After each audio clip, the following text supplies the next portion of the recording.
আসসালামু আলাইকুম সুপ্রিয় দর্শক রিয়েল রিপোর্ট ইউটিউব চ্যানেলের সংবাদ শিরোনাম আয়োজন থেকে স্বাগত জানাচ্ছি আমি তরিকুল ইসলাম তারেক। আজ 17 এপ্রিল 2024 বুধবার। ঢাকা এবং যশোর থেকে প্রকাশিত কয়েকটি পত্রিকার প্রধান এবং উল্লেখযোগ্য সংবাদ শিরোনাম জানাবো। শুরুতে ঢাকা থেকে প্রকাশিত দৈনিক নয়াদিগন্ত পত্রিকা। উপজেলা নির্বাচন বর্জন সব বিরোধী দলের, 5 কারণে সিদ্ধান্ত বিএনপির। ইসরায়েলি হামলার জবাব কয়েক সেকেন্ডে দেবে ইরান। বাংলাদেশে আশ্রয় নিল আরও 12 বিজিপি সদস্য। কেউ ক্রাডং পাহাড়ে যৌথ বাহিনীর অভিযান, কেএনএফের 9 জন আটক। ভারতে প্রশিক্ষণে যাচ্ছেন অর্ধশত বিচার বিভাগীয় কর্মকর্তা। দৈনিক যুগান্তর, আটলান্টিক কাউন্সিলের রিপোর্ট, স্বাধীনতা সূচকে 25 ধাপ পিছিয়েছে বাংলাদেশ। কাঁটাতার দিয়ে ঘিরে ফেলা হয়েছে এমভি আবদুল্লাহ। টায়ার ফেটে যাওয়া বিমানের জরুরি অবতরণ, বেঁচে গেলেন শতাধিক যাত্রী। মিল মালিকদের ঘোষণা, ভোজ্য তেল লিটারে 10 টাকা বৃদ্ধি। উপজেলা নির্বাচন ও বর্জন বিএনপি ও মিত্রদের। সিংড়ায় প্রার্থী অপহরণের সত্যতা পেয়েছে ইসি। এবার বাংলাদেশ প্রতিদিন। মধ্যপ্রাচ্য জুড়ে উত্তেজনা, জবাব দেওয়া হবে ইসরায়েল। হামলা হলে কয়েক সেকেন্ডে জবাব ইরান।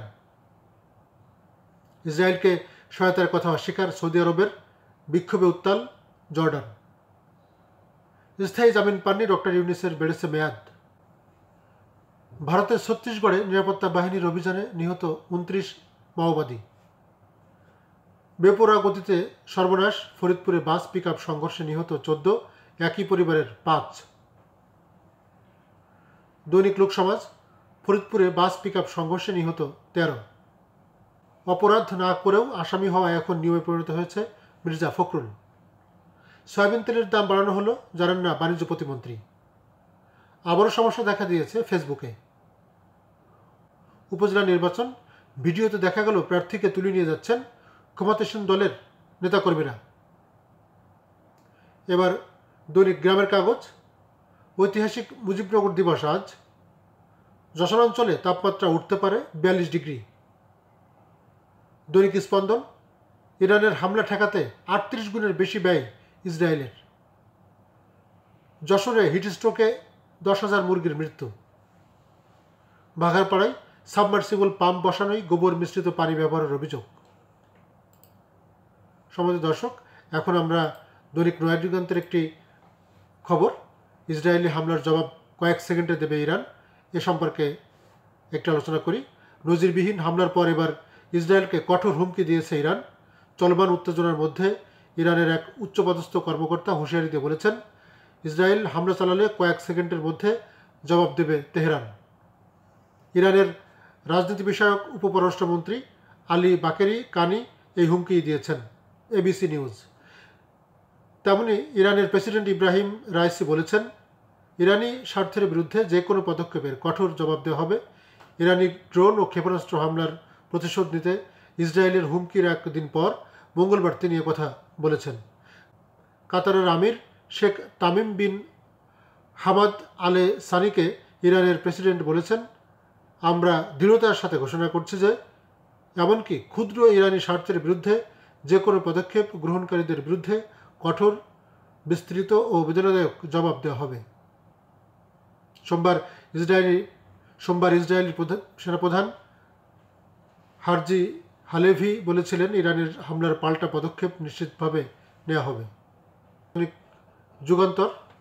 যুগান্তরের অনলাইন পোর্টালে একটি খবর আমরা দেখছিলাম যে তারা একটি খবর দিয়েছে যে বাংলাদেশে ঢুকলো মিয়ানমারের আরও 46 বিজিপি সদস্য।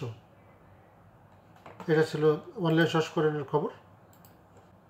আর বাংলাদেশ প্রতিদিনের একটি অনলাইন খবর তারা দিচ্ছে যে 75 বছরের মধ্যে সর্বোচ্চ বৃষ্টিপাত ডুবল সংযুক্ত আরব আমিরাত।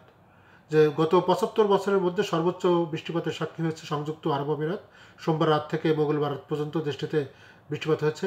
1949 সালের পর থেকে দেশটি কখনোই আর এত বৃষ্টিপাত প্রত্যক্ষ করেনি। এতে তলিয়ে গেছে দুবাইয়ের প্রধান সড়কগুলো, প্লাবিত হয়েছে সংযুক্ত আরব আমিরাতের অনেক এলাকা। এমনকি দুবাই আন্তর্জাতিক বিমানবন্দরের কিছু অংশ পানির নিচে চলে গেছে।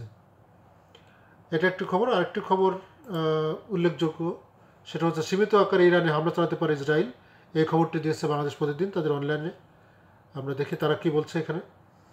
ইরানে নজিরবিহীন ক্ষেপণাস্ত্র ও ড্রোন হামলার পর ইসরায়েল প্রতিশোধ নেওয়ার হুমকি দিলেও কীভাবে হামলার জবাব দেবে তা নিয়ে প্রশ্ন উঠছে। এমন পরিস্থিতিতে ইসরায়েলের হামলার আশঙ্কায় নিজেদের পারমাণবিক স্থাপনাগুলো বন্ধ রেখেছে ইরান।